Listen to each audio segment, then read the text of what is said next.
Are we going to have a good show this?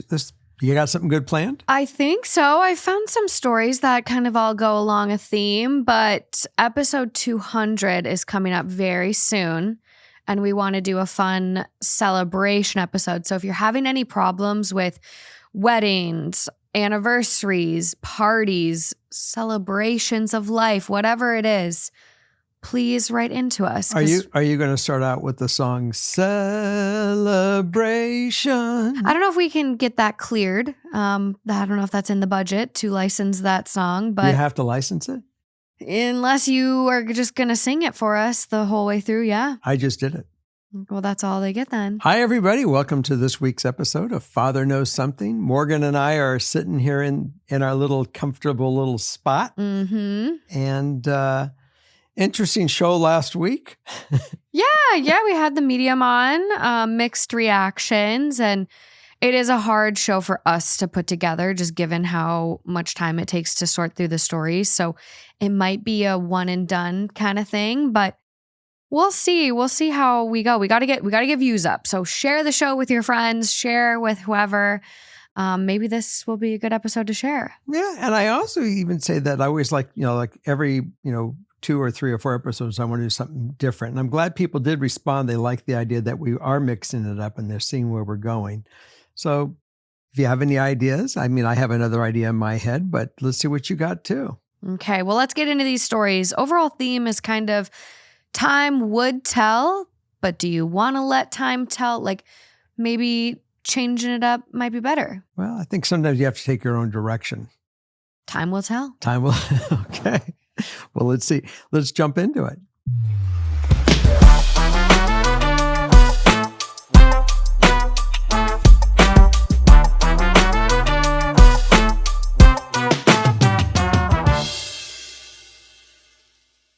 This episode of Father Knows Something is presented by Walmart. Mother's Day is coming up, and you want to get her something that she'll genuinely love, something thoughtful. Right now, Walmart has thousands of rollbacks and more for savings on gifts for mom. From fresh flowers and fashion to that hair straightener she's been talking about.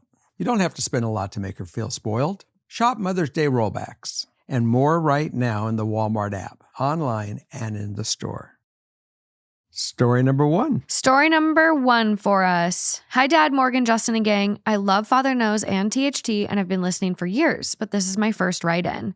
I'm looking for advice because I don't know if this is an issue I am creating in my head or not. My boyfriend, 26 male, and I, 25 female, have been dating for almost 3 years. He is in the military and currently away, but prior to that, we lived in the same area and we saw each other often. While we have been communicating well in his absence, we are facing some potential life changes that I am finding difficult to process in his absence. While he has been away, I've been bringing up the idea of moving in together when he returns home. He has been adamant that he is not ready. He has never lived alone, whether it was with his parents, roommates, past partners, etc., and he said that is something he would really like to experience, which I can understand, even though I've lived alone most of my adulthood. However, now he's being presented with a job offer outside of the military for contract, where he would potentially have to move across the country. He has now floated the idea of me coming with and living together due to the difficulty of long distance. Now, I'm conflicted. I feel like if he is not ready to live with me in our home state, he will not be ready to live with me elsewhere. He has said that it is a sacrifice he is willing to make, though. While I know relationships are about sacrifice, I don't want to feel as though living with me and taking the next big step is a sacrifice. I want him to want it, not just because it's what's easiest. I also don't want to face him resenting me in the future because he never got the chance to live alone. I grew up in a household full of resentment, so I know that it takes such a toll on relationships, and I don't want to set us up for failure. I've always lived alone. I would like my first time moving in with someone I love to be special and exciting. I don't know if that is just me trying to romanticize life or if it is a reasonable concern. We've been doing long distance, and I know we could make it work even though it will be hard, but at the same time, I do want to live with him, and I am ready for that. Any advice? Sorry if it's wordy. Thanks so much, guys. Well, my brain's kind of going all over the place with this thing Yeah. because, you definitely want, when you move in together, you definitely both want to say, I want nothing but to live together. And the idea of moving in together because it's convenient, Yeah, it's not very romantic. I'm with her on that. Look, the good news is I think she's 25, he's 24. Is that what it was? 26 and 25. Okay. I don't know if your relationship will survive if you guys live in two different towns. I mean, he did live apart. He was in the Army or in the armed services. Still is, yeah. And he was, dispatched in other places. And if that didn't bring him to the part where he says, I can't wait to move in with her, I would say for him to go move on his own. I think so. See, and look, two things are going to happen. One, he's going to really recognize that he screwed up, or two, that you're going to recognize that he may not be your person, or three, you'll recognize that you guys do belong together, and you'll go there because of a good situation, not because it's convenient. Mm-hmm. So, relationships certainly are a journey, to say the least. But you got to make sure it's the journey that you both are indulging, embarking on every morning when you wake up and you go out the door. And that's what you want. Yeah. I mean, I wouldn't want to sacrifice my job, my life, moving across the country for someone who's maybe using me as a crutch, whether it's emotionally, money-wise, he needs the cost of a roommate to help burden. Maybe he needs We don't even know what rent. We don't even know if that was the deal. He might have said, honey, come live with me. And we have no idea. We don't know. But either way, it feels kind of like there's a crutch type reason because you didn't want to live with me in the same place. So long distance is super, super hard. If you see this being your person, then what I would do if it were me in this situation is I would give him a head start. You go there. You establish the house, see if you like it, see if you like your job. And then after 3 months, then we'll reconvene and I'll, move out if everything's going well. But then he gets to see, does he like living alone? Is he able to establish himself and make friends in this new town? Because when you get a home with someone, it should be so exciting. Like me and Justin moved in together for the first time in the home that we got together and that we share and basically built from the ground up because we remodeled, and picking out plates and your couch and all this stuff is so fun. It shouldn't just be this, move in with me because it's convenient. A lot of times it happens, not saying that's wrong, but what you're saying is you want the first time you move in with your partner to be special and you want it to feel good. And I think there's more going on here than he's kind of letting on. Yeah, I agree. And I think that the plan is let him go on his own. And if it survives it, it'll be that much better. And if it doesn't, then you learned early. Absolutely. I mean, you're 25, prime of your life. Yeah. So I would just take this slow, as hard as that can be. But I understand where you're at, and you've been together 3 years, a lot of it probably long distance. So I think letting him move there by himself and figuring it out a little bit, and 3 more months long distance isn't going to be a big deal in the grand scheme of things. Yeah. If that's your person. I think that's the plan. Okay. Moving on to the next one. We got number 2. Number 2. Howdy, y'all. So my wife and I are in a pickle and violence isn't a good option. So I figured I'd get someone else's opinions. I'm 36 male, call me Ken, and my wife is 36 female, call her Kate. We both have 2 kids, each from previous marriages. We live in the great state of Texas. My kids also live here with their mother mostly, but her kids live in California with their father. Originally, Kate and her ex had a custody agreement that would have him as the primary caregiver for 3 years, and after that time, they would move back in with their mother. Weird, I know, but a judge signed on it, so whatever. Everything was fine when I came into the picture. She had good communication with her kids, and her ex and his new wife also were co-parenting very well. Not sure why, but as soon as my wife and I got married, shit hit the fan. Kate's ex and his wife stopped communicating with my wife, and the only reason she found out anything is when her kids told her. This was in regards to doctor's visits and school functions, stuff that her ex is supposed to keep her in the loop on. Kate was obviously pissed and let them know. Shortly after that fiasco, her ex sent her a text claiming that he wants to keep primary custody permanently and that he wanted it for stability. He followed that up by giving her the ultimatum of sign my parenting plan or we'll take you to court. My wife has been up and down with all of the emotions ever since for obvious reasons. She feels like she's losing her kids and she doesn't know what to do because we can't really afford a lawyer right now. We've been back and forth on plans to combat this for about a month now. Last night, we had a discussion about a plan she came up with. She wants to move to California so she can spend as much time with her kids as possible. She knows that I won't move with her because my kids are here in Texas and it's California. Gross.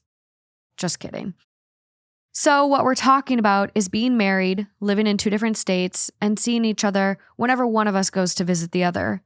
All I can think about right now is that I'm losing another wife and that maybe I'm just not meant to be happy and in a married life. I love my wife and I'm not going to stop her from seeing her kids. I'm a lot of things, but I'm not a monster.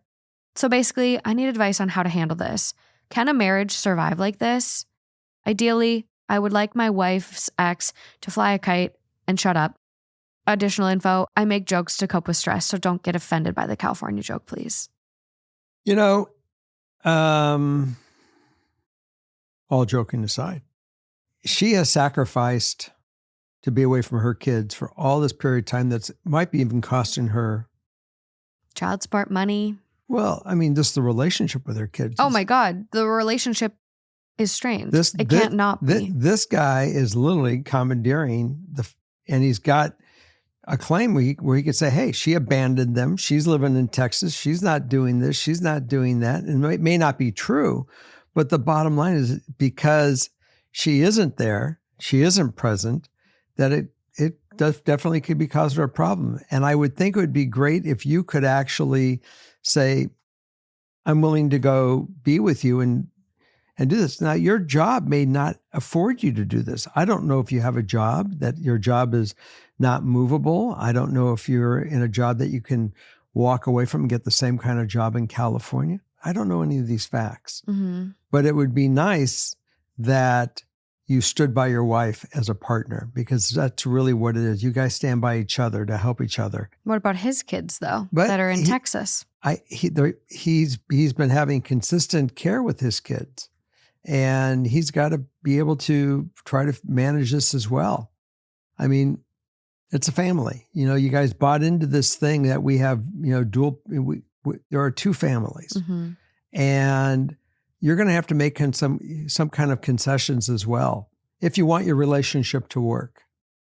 And if you're able to make it work without concessions, so be it. But I don't know how relationships can work without both people giving and taking and taking and giving and being there to support one another, especially in a time where this mother has her children that's been raised for the last 3 years, one side of the country, and where I don't know what kind of action she's had. I don't know if she's had visitation where she's gone to visit, for 2 or 3 weeks every 6 months. Yeah, I know, because you have to think they're both 36.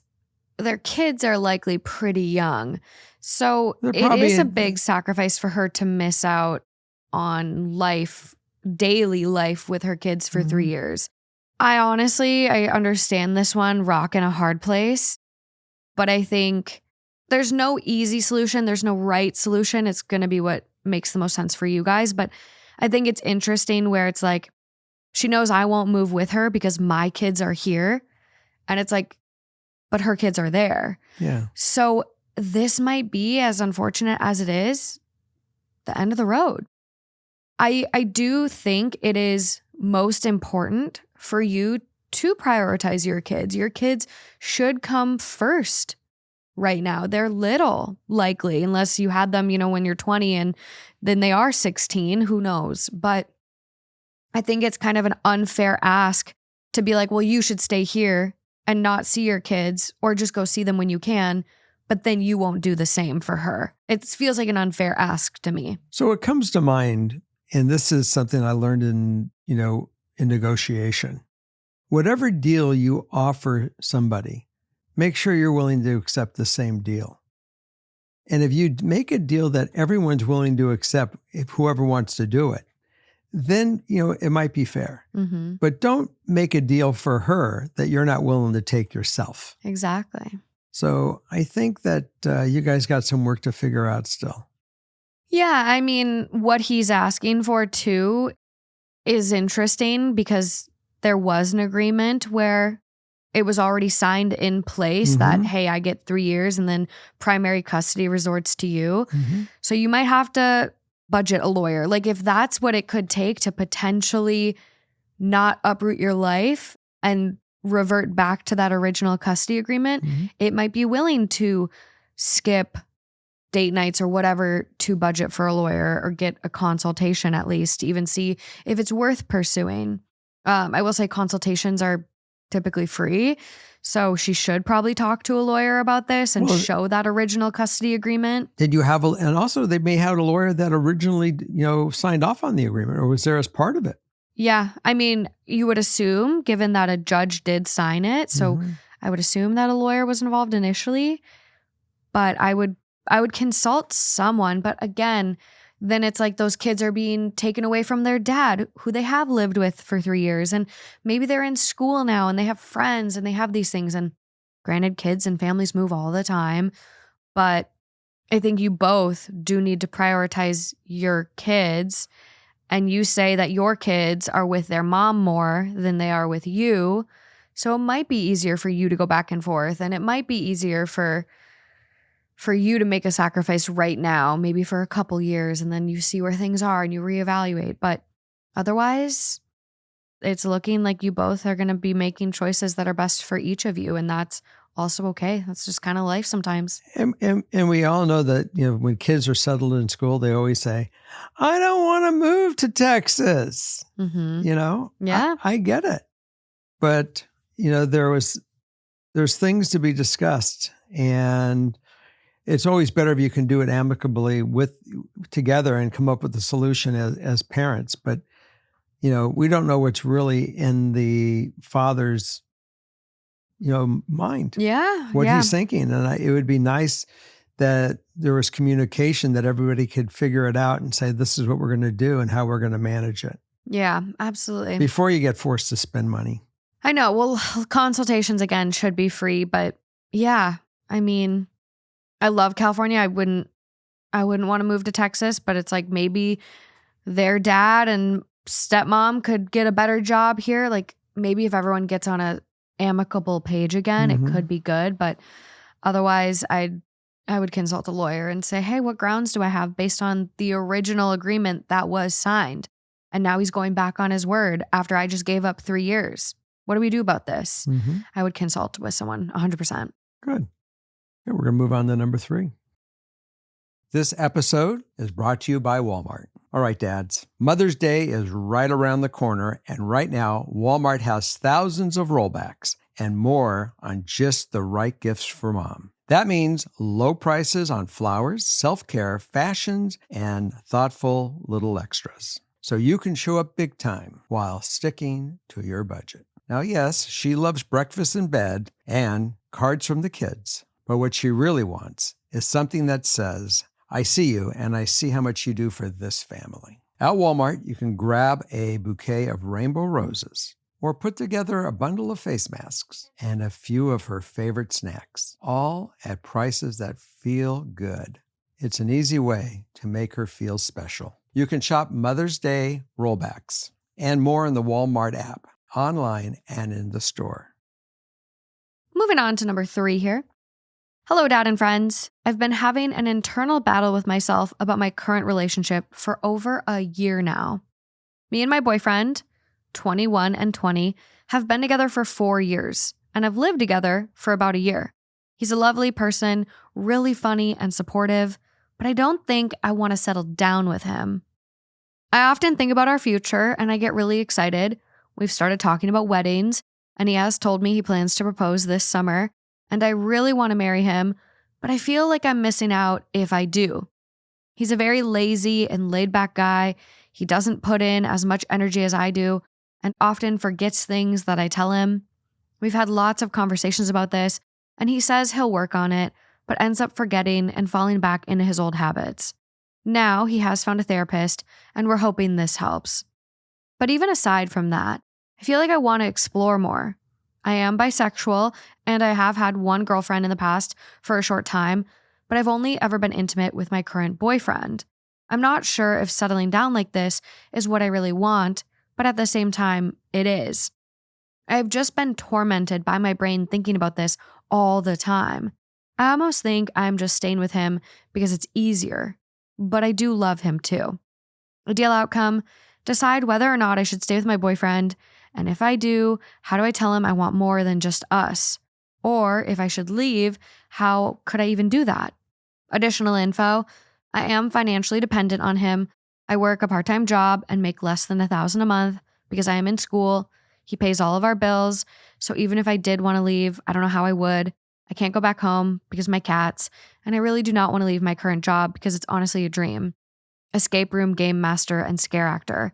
I just want to explore more. I feel like there's more out there for me, but he wants to be monogamous. Well, the first thing you have to really do is sit down with him and be very honest and open so that he can hear where you're coming from and he can make choices and decisions what's going to work for him. Mm-hmm. Because some of the stuff may just work for him and some of it may not work for him. It's also really interesting that you're staying with the relationship. One of the reasons is not that only you love him, even though you're not sure he's your guy. He wants to get married eventually, but you're not sure he's the guy. But you do know one thing. It's nice to have the money and the support, the financial security. Mm-hmm.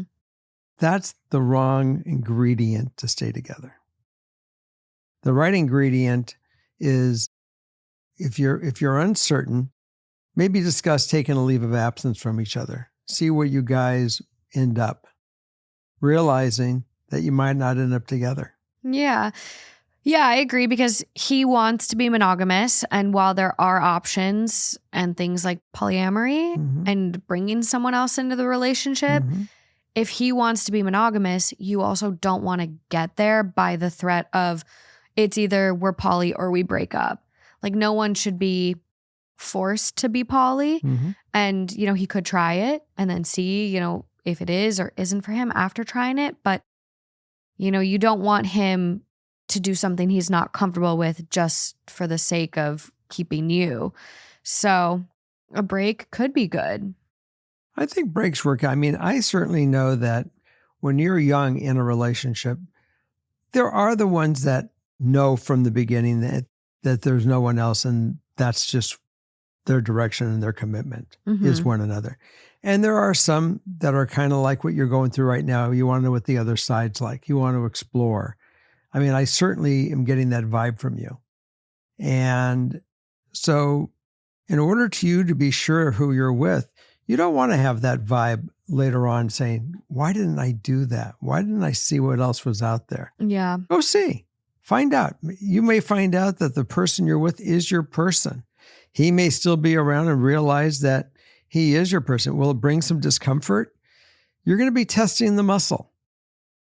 Yeah, There's no doubt. They're 21 and 20. Yeah. They've only really been with each other based on what our writer is saying. Like, I have a feeling that if you don't try to see what's out there now, you will become resentful. You will have a 7-year itch. There could potentially, be affairs down the line on either side. And it's just one of those things where it's like, why get engaged now? Why get engaged and why, get married now when you're both not established in life? I mean, I think the financial thing and staying with him because it's comfortable and he pays for your bills isn't fair. That's not fair to him, especially. Like, you should both be with someone that loves each other and values each other. And it's not about the money.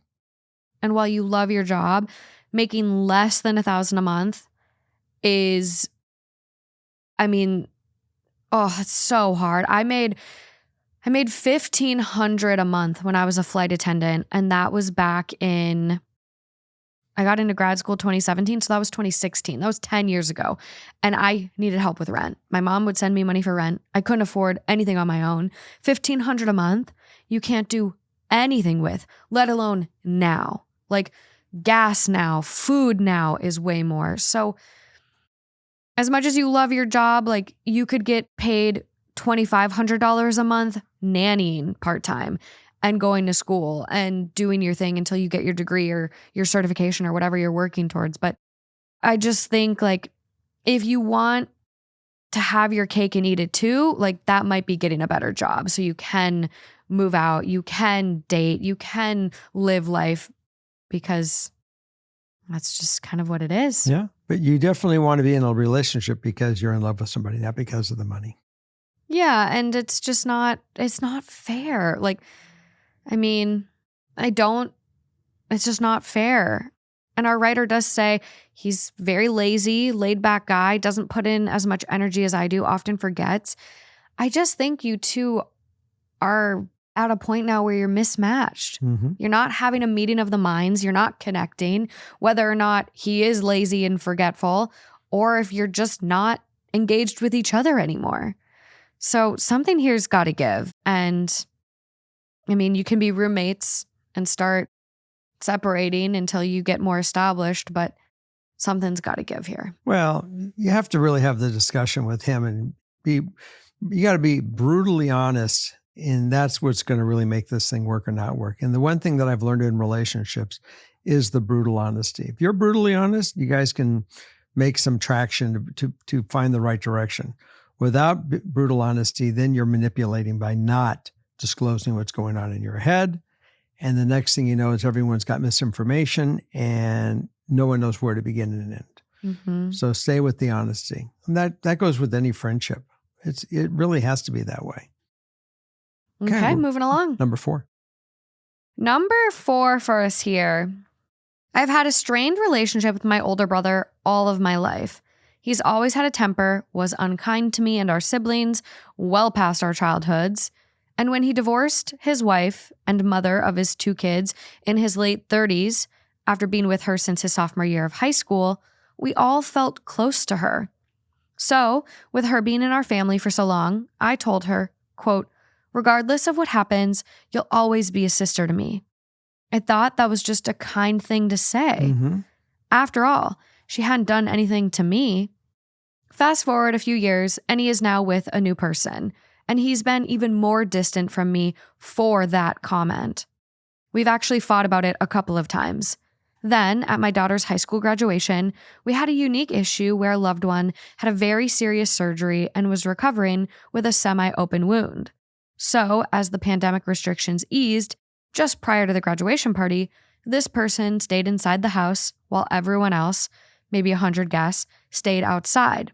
Our request was that if anyone were to go inside, please wear a mask just out of respect for this person's compromised immune system from their surgery. Mm-hmm. My brother went off in a family group chat about not coming because he's not wearing a face diaper. I called him out separately about it, only that he had to wear it while going in the house and telling him why. We got into a heated argument about it, and he threw that decade or so old statement back up at me. He told me off and that he never wanted to speak to me again. That was 4 years ago. A sibling fallout happened in my parents' generation, and it lasted a long time, only resolving as their mother passed away. We have 2 ailing parents with medical issues, with outcomes likely to take them both within a few years. I don't want us to repeat what our uncles did in seeing a parent pass before resolving our differences. How do I do this? Ideal outcome, I'd like this grudge he has to go away and for him to mend fences with my older sister too. We both only exchange hi and goodbye at family events, but do not talk to him for different but similar reasons, his anger and attitude. He's had his own health scares of late and would hope that maybe he has softened a little bit and is open to trying, but I generally am afraid of him. Additional info, he is one of only a few conservatives in my large family. Since I came out as trans and transitioned from male to female about 5 years ago, there's an even larger obstacle to get over as well. While most of my family and friends have accepted my transition, the respect and understanding is not there with him. I think your brother has a lot of issues that are far deeper than what you may even know. He may have resentment because theoretically, since he's an older brother, he could simply have resistance that you were born where it has nothing to do with you. Oh, he was a star of the show. Next thing you know, as you showed up, he never got over it, and he's affected. Mm-hmm. And you'll never be able to fix that. There's nothing you can do. The only one that can fix this is him, that he would actually wake up one morning and say, something, I need to get some assistance to see what we can do to make us close, if it's important to him. Yeah. And right now, it doesn't seem like it's very important to him. He's just fine walking around in a world of anger and separation. And I'm sorry that it's affected you because you really walked into something that had nothing to do with you. I mean, he's clearly got some deeply unresolved issues as far as like his own personality and mental health. Like maybe he has a personality disorder. He could. And it's undiagnosed or something bigger is going on here, because to hold a comment that you said to his partner of sophomore year of high school to late 30s, but almost 20 years. And you said, you'll always be a sister to me. For him to hold that over you still and be upset about it is deranged, absolutely deranged and unrealistic, and just, it's so frustrating. It's really sad that a lot of people come into families and they build these wonderful relationships. And because the relationship doesn't work, everyone feels you have to pick sides. Bullshit. I don't understand bullshit. that. That's something I don't get. You have someone that respected you and you respected and you cared for and you guys had a relationship. You've earned that relationship. Mm-hmm. You guys built it. Nobody should just say, well, we're done, so you have to be done because it may make me uncomfortable. It may make my new wife uncomfortable. That's their insecurity. Especially if it was an amicable split and you guys they just didn't work. They fell out of love or whatever. I understand if obviously there's cheating, there's a little bit more context and difficulty around that. But, with this, I think something that is really interesting, we're willing to make a lot of sacrifices and get over hurt feelings and be the bigger people when it comes to family, more so than we would be if it was just a friend. Mm-hmm. Would you want to be friends with this person if they weren't your brother? Would you want to make I don't want to be amends friends with them. and grovel at his feet for him to like you if this was just a friend? I don't Or think so. because he's your brother, do you feel, those family ties trying to pull you in and bond you and causing you to want to make amends with him? I get that part. But it doesn't mean they deserve it. No, they don't deserve it. And that's my point exactly. Mm-hmm. Is this behavior that you would put up from a friend? If the answer is wouldn't. no, then you shouldn't have to put up with it for just a family member. And I get, you've got shared parents and you might have to navigate that together and you might have to communicate for that reason. But it's you can be amicable. You can be as friendly as strangers. And beyond that, is it heartbreaking not having a relationship? It's going to hurt. Does it deserve to go sit down, schedule lunch with him and sit down and say, I really want to put all this on the table and let's make a choice and a decision? I think it's worth one last shot if you can get to a place of peace that then makes your life going forward easier, better. And you guys decide together that you want a relationship or you don't. And you live with it. Whatever that decision is, it's on whoever makes that decision to live with it. Because obviously you want to have a relationship. You'd like to get this thing fixed up. And if you went to him and said, we got to have a talk, and he says, I don't need the relationship, then that's your answer. That's your answer, because he's set the decree of what's going to happen in your relationship going forward. And one day he may end up calling. You'll say, dude, I remember that, that February 28th, lunch. Yeah, I tried. And you told me to, FO. And so I did. And now you're going to come to me because you need something? I don't know. I don't think so. I don't think we have any kind of base of anything other than that we have some of the same DNA. You have never respected it. especially with your ideal outcome too being, I'd like this grudge he has to go away and for him to mend fences. If he's unwilling to do that, there's nothing you're going to say or do that's going to influence him. But at the end, you also add, but I am generally afraid of him. Yeah, because he was abusive. You don't put yourself back in this position to even, you don't deserve this. You don't have to deal with him. And if he's unwilling to accept you and who you've become and who you feel you are, even more reason to not have him in your life. It's not worth it. It's absolutely not worth it. I'm with you 100%. So this is one of those that I think time will tell. Like, I do like the idea of like one last lunch, put it all out on the table, say, hey, would you like to go to family therapy with me? If that's even a role you'd want to consider. But otherwise, like, can we mend the fence now and for good and move forward? If not, I would be done. I'm right with you. Okay. Moving on to number 5 here. That's right. One last one for us. Okay. Hi, Jerry, Justin, and Morgan. I'm a longtime listener of both channels, but have never written in. For context, I lost my mom at the age of 20, 5 years ago. I recently got married to my amazing husband, Austin, 25, and have just returned from our honeymoon. We've begun the conversation of having kids, as it is a big goal for both of us. I still want to have kids, but I often struggle with the thought of mothering a kid without my own mother. She was the best mom, my literal best friend until the end. My dad remarried about 3 years ago to a lovely woman who my kids will know as their grandma, I guess. I don't have a problem with that, but I grew up with grandparents who either weren't around or had passed before I was born. I feel like I'm repeating a cycle. My in-laws are already grandparents, though we don't see eye to eye on most things, mostly politics, and it has begun to strain the relationship. I know my dad, his wife, and my brother will be present in my future kids' lives, but I still feel this hole that will never be filled. How can I know what to expect with pregnancy without the one who birthed me? Who will be there for the dumb baby questions?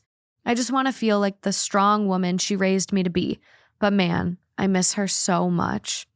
Ideal outcome, I just want to not feel scared at the prospects of raising kids without having my own mother. Well, unfortunately, we all know the reality that you are going to, hopefully, this will not stop you from having kids. And we know how much you would want your mom mortally present to be able to share it with you. Mm-hmm. But you're going to be in a different plane. And yes, you know, it's really nice that your father was able to find a woman to go through old age with, because the worst thing that you would want for him, and I'm going to go there a second, is to go through the rest of his life without someone to share it with and to be there to make sure that he wakes up in the morning. But it's also about appreciating that who's ever in your life, there are going to be friends, parents. I went back to it, it takes a village to raise children. Absolutely. And you are going to be able to certainly have people that are going to be able to go to those questions and share it with. And yes, they're not going to be your mom, but you're going to have to think in your head and open that door in your mind to let your mom come through what you may feel that she would say or what she may be really saying. It's a different dynamic, a different relationship, having a relationship with your mom when she's not physically with you. But that doesn't mean that she's not spiritually, emotionally with you. And because I believe that they're there, doesn't mean that you have to believe it. I hope you do have that sense and you do feel it. But you're going to miss life if you don't have, especially since it's such an important thing for you guys to do. It will be just fine. And your mom would say, it will be just fine. I'm here, I'm watching. I can't imagine that somebody that was part of your energy isn't there because you are her energy. You are part from her, that she is not going to be present every day watching your baby. If babies are first in heaven before they come to earth and back, she might already have that relationship. Like I said this on the show, it's the best kept secret. We really don't know. We only can have faith that this is what it is. But certainly bring anyone that's in your family that love you and that will love her, him, whatever your child is, that you allow it to be shared and everyone can be a part of the joy of it. Yeah. I mean, I can't imagine the grief you're dealing with. I'm so sorry for your loss. I try to put myself in your shoes, and it's hard to imagine having your first baby without your mom there. It's like, that's your person. That's probably who you wanted in the delivery room with you. So that is really tough. I'm so glad I read your story at the end, because I wouldn't have been able to keep together the rest of the episode. But you're not alone, as unfortunate as that is. Like, there's literally a book called The Dead Moms Club. And it's a book that I think you should really, really read. It's all about death, grief, and surviving the mother of all losses, losing your mom. But I also think there's going to be people in your area that are also in the same exact shoes as you. They're having a baby, they're pregnant, they're thinking about having kids, but they've lost their mom. And I would really get involved and make friends with other women that are in the same boat as you, because that's what I would want. If I was about to go through this, I would want to be able to connect with people who can actually relate to me and talk with me, and who were kind of both grieving this big hole while also wanting to be excited and go through something like this. And so I would really try to connect and make friends with people that are in the same club as you. Will your baby be loved? Absolutely. But it's more so about you in this moment. It's not even about the baby. It's like the potential baby that's like maybe down the road.